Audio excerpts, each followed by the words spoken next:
Umair bin Wahab al-Jamahi, in an attempt to reconnoiter the power of the Muslims, made a scouting errand and submitted a report saying that the Muslim army numbered as many as 300 men, keen on fighting to the last man.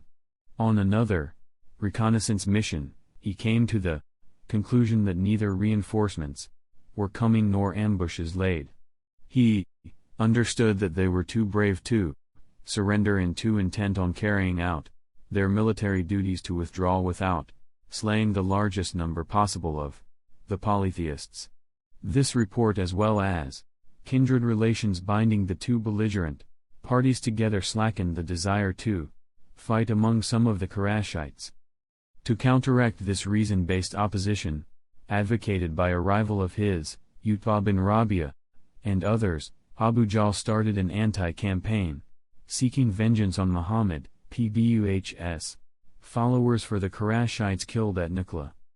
In this way, he managed to thwart the opposite orientation and manipulated the people to see his evil views only.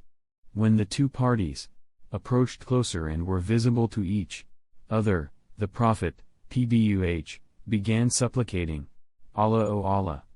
The conceited and haughty Qurayshites are already here defying you and belying your messenger. O Allah! I am waiting for your victory which you have promised me. I beseech you, Allah, to defeat them, the enemies." He also gave strict orders that his men would not start fighting until he gave them his final word. He recommended that they use their arrows sparingly, Sahih al-Bukhari 2568, and never resort to swords unless the enemies came too close. Abu Dawud 213. Abu Jahl also prayed for victory, saying, "Our Lord, whichever of the two parties was less kind to his relatives, and brought us what we do not know, then destroy him tomorrow." They were confident that their superior number, equipment, and experience would be decisive.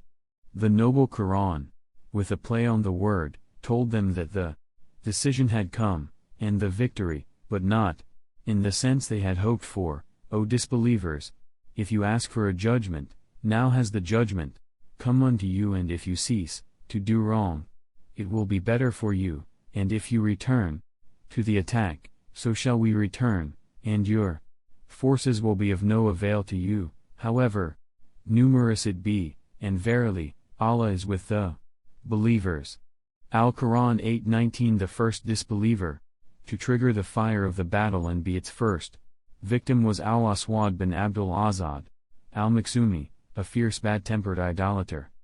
He stepped out swearing he would drink from the water basin of the Muslims, otherwise destroy it or die for it.